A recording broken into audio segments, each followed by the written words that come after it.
Hello friends, welcome to my channel. I am Dr. Beena Sethi, Associate Professor in Chemistry, and my today's topic is applications of UV visible spectroscopy. आज हम UV visible spectroscopy को उसके applications को देखेंगे. इससे पहले I already have uploaded many videos on UV visible spectroscopy. अगर आपके वो लेक्चर्स मिस हो गए हैं तो आप प्लीज उनको देखिए so that you can better understand the applications of UV visible spectroscopy. First application is detection of conjugation. Whether the given compound has conjugation or not, it can be easily analyzed with the help of UV visible spectroscopy. Next, extent of conjugation. Whether two bonds are in conjugation or three double bonds, four double bonds, we can measure easily with the help of UV visible spectroscopy. Similarly, we can detect geometrical isomer, cis or trans, detection of functional group. Some particular functional groups are present or not, and detection of impurities. If there is a single amount or single, you can say crystal or single particle of that impurity, you can find out it easily. Quantitative analysis, because these are based on absorbance, so we can easily apply Lambert's-Beer's law. Determination of strength of hydrogen bonding, study of ketoenol tautomers, purification of control, percentage of ketoenol, and charge transfer complexes detection. Similarly, study of hindered rotation and progress of a reaction we can easily check. Now we will discuss all these applications one by one. Suppose detection of, first one is detection of conjugation. There are two compounds A and B. In A you are finding that there is no conjugation. In carbonyl group and double bond, carbon-carbon double bond, both are separated. So that's why it will absorb at a shorter wavelength, whereas this compound will absorb at longer wavelength. So by measuring their absorbance spectra, UV visible spectra, we can check whether they are in conjugation or not. Similarly, these are two more compounds. In this you will find that carbonyl group is in conjugation with only one, either with this or with this one. But in this compound you will find that double bond, double bond, double bond, all are in conjugation, linearly conjugation. In this they are at cross conjugation. So absorbance at 278 for this compound and 246. So naturally it will absorb at longer wavelength. Next application is extent of conjugation. As we increase the extent of conjugation, with every extension of conjugation, we see that lambda max for UV visible spectrum increases by almost 30 nanometer. तो ये आपका ethylene molecule है, इसके लिए 175 nanometre पे absorbance मिलती है, जबकि ब्यूटाडाइन, हेक्साट्राईन, ऑक्टाटेट्राइन में we see that 217, 258 and 292 nanometre पे एब्जॉर्बेंस मिलती है. तो by every conjugation of single double, so we see that increase of 30 to 35 nanometer. This is the beta carotene.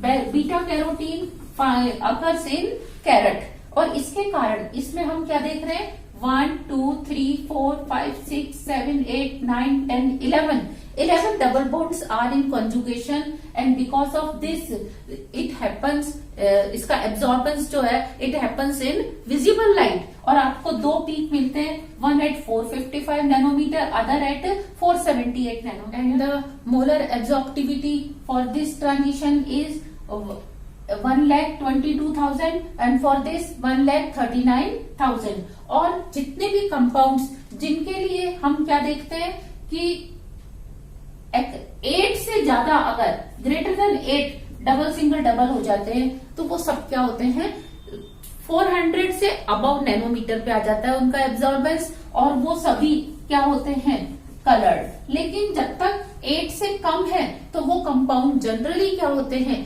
Colourless. So with this information we can find out extent of conjugation, कि जितना ज्यादा conjugation होगा absorbance उतना higher wavelength पे होगा.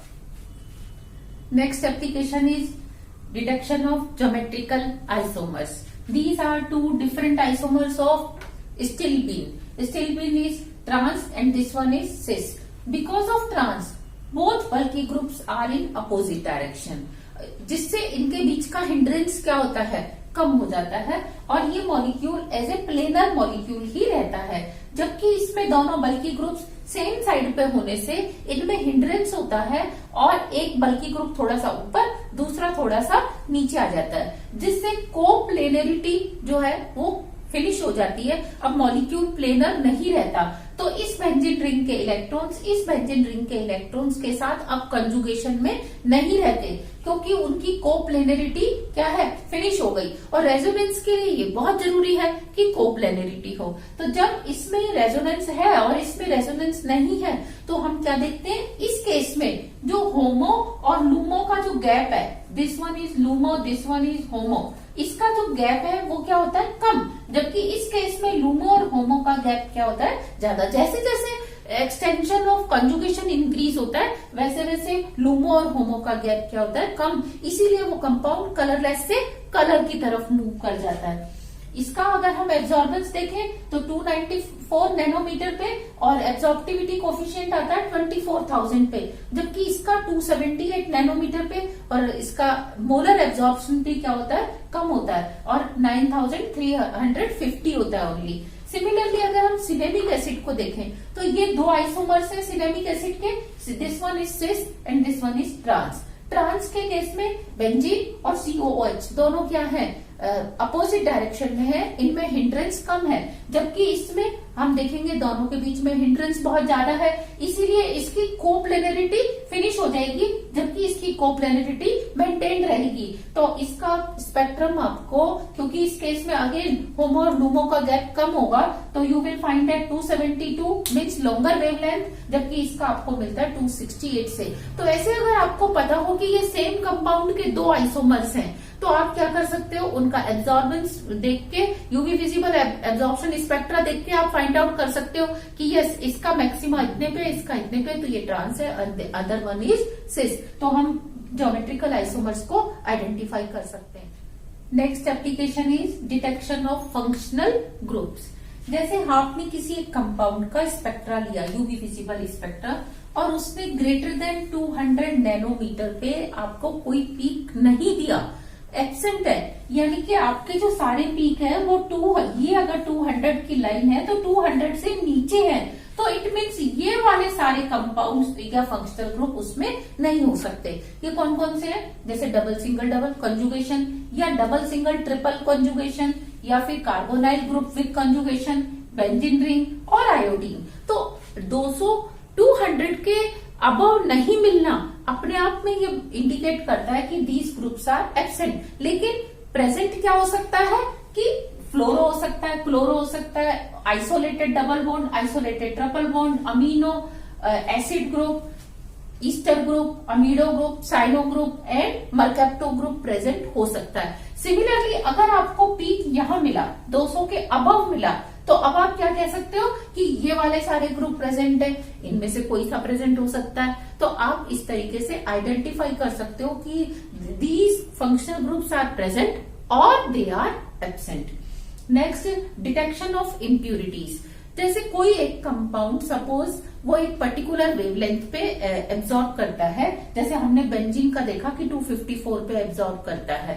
अब अगर इसकी बहुत ही लिटिल अमाउंट में भी इम्प्योरिटी प्रेजेंट है और आप स्पेक्ट्रा ले रहे हो, तो क्या होगा, ये अपना पीक 254 पे दिखा देगा। तो जैसे आप इथेनॉल को, कमर्शियल इथेनॉल को जब आप प्योर करते हो, अल्ट्रा प्योर करते हो, तो जनरली हम इन दोनों के मिक्सचर को डार्क स्टॉक एपरेटस से इसका ये एजियोट्रोपिक मिक्सचर बना के हम इसको डिस्टिलेट करते हैं। उस डिस्टिलेशन में कुछ इम्प्योरिटी, कुछ ट्रेसेस इसके रह जाते हैं। अगर जरा से भी ट्रेसेस रह गए और आपने उस C2H5OH को अपने किसी पर्पस में काम में ले लिया, तो क्या होगा, वो क्योंकि ये बीइंग कार्सिनोजेनिक हम इसको यूज नहीं करते, तो इसीलिए इसको पहचानना जरूरी है कि वेदर इट इज प्रेजेंट और नॉट। तो हम जो आपका अल्ट्रा प्योर एल्कोहल बना उसका यूवी विजिबल स्पेक्ट्रा लेते हैं। अगर उसमें बेंजीन की ट्रेसेस भी प्रेजेंट हैं, तो you will find peak at 254 nanometre, चाहे उसकी इंटेंसिटी बहुत ही कम होगी, लेकिन वो जरूर होगा। तो इस तरीके से हम इम्प्यूरिटीज को आइडेंटिफाई कर सकते हैं वेदर दे आर प्रेजेंट और not. Next application of UV visible spectroscopy is quantitative analysis.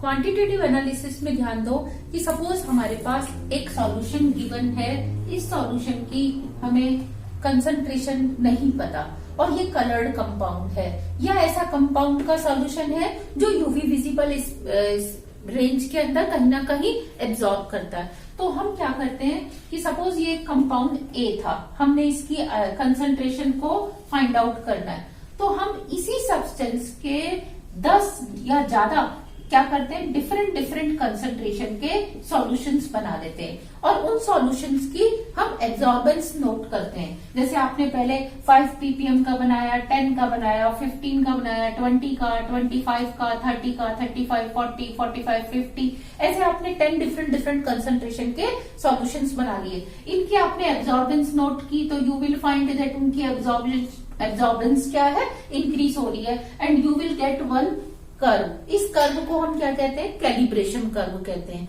अब आपने क्या किया, इसमें से सॉल्यूशन लिया और स्पेक्ट्रोफोटोमीटर में 1 या 2 ml रख के जितने की भी क्यूवेट है आपने उसकी फाइंड आउट की एब्जॉर्बेंस, क्योंकि एब्जॉर्बेंस को हम प्रैक्टिकली फाइंड आउट कर सकते हैं। तो आपने एब्जॉर्बेंस को फाइंड आउट किया, सपोज उसकी एब्जॉर्बेंस यहाँ आई, तो अब आप इसको क्या करोगे, इस तरीके से एक्स्ट्रापोलेट करके और यहां से आप इसका स्लोप चेक करते हुए क्या देख सकते हो कि उसकी जो ppm में कंसंट्रेशन है वो इस कंसंट्रेशन और इस कंसंट्रेशन के बीच में है। तो इस तरीके से हम अननोन सॉल्यूशन की कंसंट्रेशन को फाइंड आउट कर सकते हैं। और वैसे भी आप जानते हो लैम्बर्ट्स बियर्स लॉ में क्या होता है, एब्जॉर्बेंस जो है वो कंसंट्रेशन पे डिपेंड करती है, पाथ लेंथ पे डिपेंड करती है, मोलर एब्जॉर्प्टिविटी पे। पर क्योंकि यहाँ आपने सेम सब्सटेंस लिया है तो एप्सिलॉन की वैल्यू और सेम सेल लिया है तो एल की वैल्यू कांस्टेंट है, तो एब्जॉर्बेंस जो है वो सीधा सीधा किस पे डिपेंड करेगी, कंसंट्रेशन पे डिपेंड करेगी।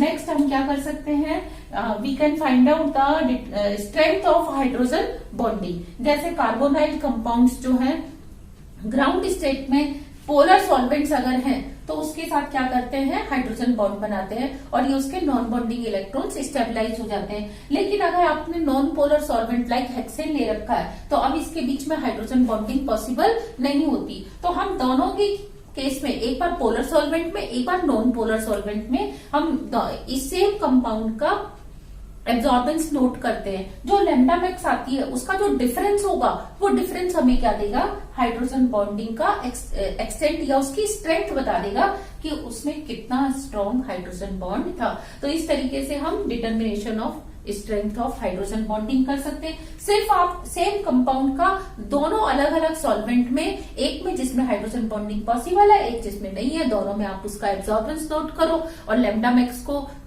दोनों का नोट करके डिफरेंस लेके आप उसको किस में कन्वर्ट कर दो, एनर्जी में कन्वर्ट कर दो, तो you will find out strength of hydrogen. Strength of hydrogen bonding में ही हम क्या देखते हैं, जैसे ये कीटो फॉर्म है, इसका अगर आपने हेक्सेन में लिया तो ये 279 पे आपको पीक शो करता है, जबकि अगर आपने इसको वाटर में लिया तो ये 264.5 पे करता है। तो इन दोनों का जो गैप है वो कितना आता है, 14.5 नैनोमीटर, और इसको हम एनर्जी में कन्वर्ट करते हैं तो it comes around 5 kilo calorie पर मोल। तो हम इजीली फाइंड आउट कर सकते हैं strength of hydrogen keto enol tautomers. जैसे कि ये एक बीटा डाई कीटोन है, बीटा डाई कीटोन में this one is alpha carbon, this one is beta carbon.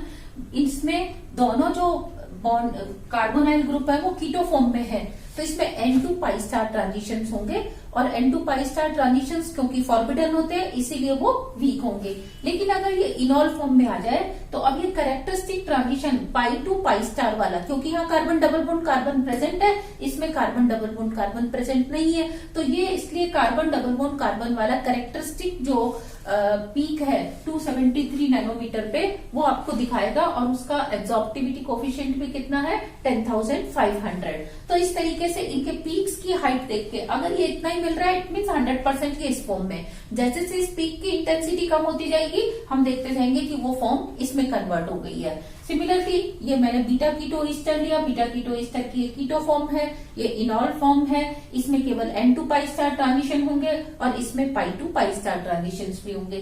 तो इनकी पीक्स की हाइट देख के हम क्या पता लगाते हैं कि कीटो जो बीटा डाइकीटोन्स हैं वो 16% कीटो फॉर्म में रहते हैं और 84% इनॉल फॉर्म में रहते हैं, इसलिए आपको वहां पे स्ट्रॉन्ग पीक मिलता है। और इधर हम क्या देखते हैं कि ये 7.5% इनॉल फॉर्म में रहते हैं और 92.5% क्या रहते हैं, कीटो फॉर्म में रहते हैं। साथ में अगर हम ध्यान दें इसका percentage of keto enol form, इसके लिए भी हम क्या चेक करते हैं कि एक तो आप इसको पोलर सॉल्वेंट में लो और एक नॉन पोलर सॉल्वेंट में लो। तो जब आप इस कंपाउंड को बीटा डाइकीटोन को पोलर सॉल्वेंट में लोगे तो उसकी ये वाली स्टेट क्या होगी, ज्यादा स्टेबलाइज होगी, और नॉन पोलर में ये वाली, क्योंकि पोलर में ये ऑक्सीजन प्रोटिक सॉल्वेंट के साथ हाइड्रोजन बॉन्ड बना लेगा और ये तो इंट्रामोलिक्यूलर हाइड्रोजन बॉन्ड बना के स्टेबल होगा, अपना सेल्फ कीलेशन कर लेगा। सिमिलरली अगर आपने बीटा कीटो ईस्टर के लिए पोलर सॉल्वेंट ले रखा है तो इसकी परसेंटेज और ज्यादा इंक्रीज हो जाएगी और नॉन पोलर में इस फॉर्म की कंसंट्रेशन इंक्रीज हो जाएगी, क्योंकि ये फिर इंट्रामोलिक्यूलर हाइड्रोजन बॉन्ड बना के स्टेबल हो जाएगा। तो इनकी परसेंटेज को भी हम इस तरीके से चेक कर सकते हैं। Next is purity control. Purity control में आप ध्यान देंगे फार्मास्यूटिकल इंडस्ट्री और डाई इंडस्ट्री दोनों में ही, जैसे आप कोई मेडिसिन बना रहे हैं और उसमें जरा सी भी इम्प्योरिटी आ जाए तो वो क्या होता है, आपके लिए सही नहीं होता, तो वहां हमें 100% प्योरिटी चाहिए होती है। सिमिलरली जब हम डाई स्टफ्स को प्रिपेयर कर रहे होते हैं तो हमें 100% प्योरिटी चाहिए होती है। अगर उसमें कहीं से भी कोई इम्प्योरिटी आ गई, किसी डाई दूसरी डाई की आ गई, तो क्या होगा, वो उसका हम यूवी स्पेक्ट्रा देखेंगे तो वो अपना एब्जॉर्प्शन किसी और बैंड पे दिखाएगा, किसी और लैम्डा मैक्स पे दिखाएगा। सिमिलरली मेडिसिन के केस में अगर उसमें सिस की जगह ट्रांस की जगह सिस आ गया तो आप क्या देखेंगे कि उसका स्पेक्ट्रा की जो पोजीशन है वो चेंज हो जाएगी। तो इस तरीके से हम प्योरिटी को चेक कर सकते हैं। Similarly charge transfer complexes detection, हम जानते हैं कि जैसे ये नेफ्थेलीन है, ये anthracene, naphthalene, benzene, mesitylene, this one is aniline, anisole and dialkyl aniline. इनके पास इलेक्ट्रॉन्स की डेंसिटी थोड़ी सी ज्यादा होती है। आप देख सकते हैं यहाँ 3 रिंग्स हैं, आपस में फ्यूज्ड हैं तो पाई इलेक्ट्रॉन्स का नंबर ज्यादा होगा। यहाँ इलेक्ट्रॉन डोनेटिंग ग्रुप्स हैं, तो ये इलेक्ट्रॉन रिच कंपाउंड होते हैं। और अगर इनके पास कोई ऐसा कंपाउंड आ जाए जो इलेक्ट्रॉन डेफिशिएंट है, जैसे कि पिक्रिक एसिड में तीनों नाइट्रो ग्रुप जो है बेंजीन से इलेक्ट्रॉन को विड्रॉ कर रहे हैं, या आपने 1, 2 और 4, 5 बेंजोक्विनोन ले, क्लोरो 1, 2, 4, 5 टेट्राक्लोरो बेंजोक्विनोन ले लिया आपने, तो इसके ये भी इलेक्ट्रॉन डेफिशिएंट है। या आपने टेट्रासाइक्लो इथाइलिन ले लिया, तो इनमें से किसी के भी पास, जैसे एंथ्रासीन के पास ये आ जाए या नेफ्थेलीन के पास ये आ जाए, कोई भी किसी के पास आ जाए तो एक नया बॉन्ड फॉर्मेशन होगा। जैसे ही नया बॉन्ड का फॉर्मेशन होगा तो एक नया पीक बनेगा। तो हम क्या करेंगे, इसका स्पेक्ट्रा देख लेंगे, इसका स्पेक्ट्रा, और फिर दोनों को मिला के फिर स्पेक्ट्रम नोट करेंगे। तो अगर उस स्पेक्ट्रम में कोई नया पीक मिल रहा है, इट मीन्स इनके बीच में एक चार्ज ट्रांसफर कॉम्प्लेक्स बन चुका है। तो इस तरीके से हम चार्ज ट्रांसफर कॉम्प्लेक्सेस का डिटेक्शन कर सकते हैं। अब जैसे ये हमारे पास बेंजीन है, ये 254 नैनोमीटर पे अपना लैम्डा मैक्स शो करती है और एनिलीन 280 पे करता है, आयोडीन 500 नैनोमीटर पे और टेट्रासाइक्लो इथाइलिन 300 नैनोमीटर पे करते हैं। लेकिन जब हम इनको मिक्स कर देते हैं तो हम क्या देखते हैं, एक नया कॉम्प्लेक्स बन गया, नया बॉन्ड बन गया, तो नए ऑर्बिटल्स बन गए। नए ऑर्बिटल्स बनने से नए होमो, नए लूमो बन गए और उनका गैप डिफरेंस होगा और आपको एक नया पीक मिलता है 290 नैनोमीटर पे, जिसका की एब्जॉर्प्शन कोफिशिएंट भी कितना है, 15,000। सिमिलरली यहाँ पे आपको एक नया पीक मिलता है 610 नैनोमीटर पे, जो कि इन दोनों ही इंडिविजुअल केस में प्रेजेंट नहीं था। तो इस तरीके से हम चार्ज ट्रांसफर कॉम्प्लेक्सेस को आइडेंटिफाई कर। Next application is study of hindered rotation and conformational analysis. Conformational analysis of biphenyl. First we will see biphenyl. This is biphenyl, this is also biphenyl, but it has one methyl group at 2 position. तो इसमें हम क्या देखेंगे कि ये एक planar molecule है। Planar molecule है तो ये वाले 6 इलेक्ट्रॉन्स, पाई इलेक्ट्रॉन, ये 6 pi electrons all are in conjugation. Conjugation से जो होमो लूमो का गैप है वो कम है and you observe at peak 250 nanometre with high intensity 19,000। जबकि 2 मिथाइल आने से, एक ग्रुप बीच में आने से, अब वो क्या है, एक एंगल 45 डिग्री का एंगल ले लेता है टू गेट स्टेबलाइज। अब ये आप पास नहीं रह पाते जिससे आप क्या देखेंगे, ये 250 पे है, ये 237, ये मीन्स हिप्सोक्रोमिक शिफ्ट हो गई। और जब भी हिप्सोक्रोमिक शिफ्ट होगी क्या होगा, साथ में हाइपोक्रोमी का जो है उसके साथ एसोसिएशन होगा, यानी कि पीक जो है वो डाउनवर्ड भी हो जाएगा। तो आप देख रहे हो 2500 पे ही आपको इसका पीक मिलता है, तो इसका एब्जॉर्बेंस कम हो जाता है जैसे ही आप कोई बल्कि ग्रुप या मिथाइल ग्रुप इसमें डालते हो। सिमिलरली ये आपका 1,3-ब्यूटाडाईन है, यहाँ पे देखो ये 1 2 3 4 1,3-ब्यूटाडाईन में 2 और 3 के ऊपर आपने टर्शरी ब्यूटाइल ग्रुप लगा रखा है। तो अब इनमें इतना हिंड्रेंस होगा कि ये दोनों जो बॉन्ड है अब प्लेनर नहीं रहेंगे। प्लेनर नहीं रहेंगे तो एक एंगल ले लेंगे, एंगल लेने से क्या होगा कि इसका होमो और लूमो का गैप इंक्रीज हो जाएगा, क्योंकि रेजोनेंस से वो कम होता है। आप रेजोनेंस कम करोगे तो होमो और लूमो का गैप इंक्रीज हो जाएगा और आपको एक 180 नैनोमीटर पे क्या मिलता है, पीक मिलता है। जबकि अगर आप इसकी जगह स्मॉल ग्रुप्स 2 और 3 डाइमिथाइल लेके चलते हो तो है तो ये भी 1,3-ब्यूटाडाईन, लेकिन इसका आप देखो कितने पे मिलता है आपको, 224 नैनोमीटर पे मिलता है। तो हमने क्या देखा, जैसे जैसे हम हिंड्रेंस बढ़ाते हैं या रोटेशन को रेस्ट्रिक्ट करते हैं वैसे वैसे क्या होता है, पीक में हिप्सोक्रोमिक शिफ्ट होती है, साथ में हाइपोक्रोमिक शिफ्ट होती है। तो हम इस हिंडर्ड रोटेशन की और कन्फर्मेशन की स्टडी कर सकते हैं। Now we will see with the help of UV visible spectroscopy progress of a reaction. We know that secondary alcohols on oxidation they give ketones and ketones on reduction they give secondary alcohols.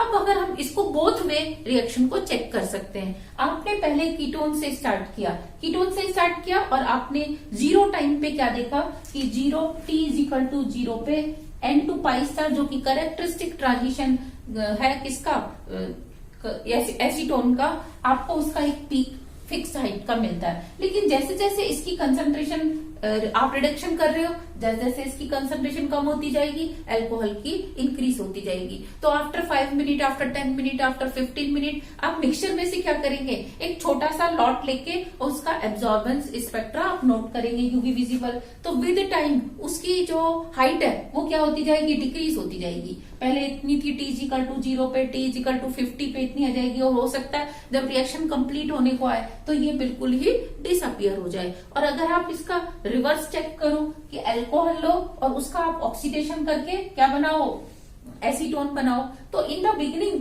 आपको T=0 पे तब क्या मिलने वाला है, peak बिल्कुल ना के बराबर मिलेगा। लेकिन जैसे जैसे कंसंट्रेशन ऑफ एसीटोन इंक्रीज होती जाएगी और आप उस मिक्सचर में से क्या कर रहे हो, हर 5 मिनट बाद या 10 मिनट बाद एक छोटा सा सैंपल लेके उसका यूवी विजिबल स्पेक्ट्रम नोट कर रहे हो, तो इस पीक की हाइट अब क्या होती जाएगी, इंक्रीज होती जाएगी। तो with the help of UV visible spectrum हम क्या नोट कर सकते हैं, प्रोग्रेस ऑफ ए रिएक्शन को भी नोट कर सकते हैं। तो friends, these were the applications of UV visible spectroscopy, and if you have any doubt, any query, please write in my comment box so that I can solve your queries also. Thank you.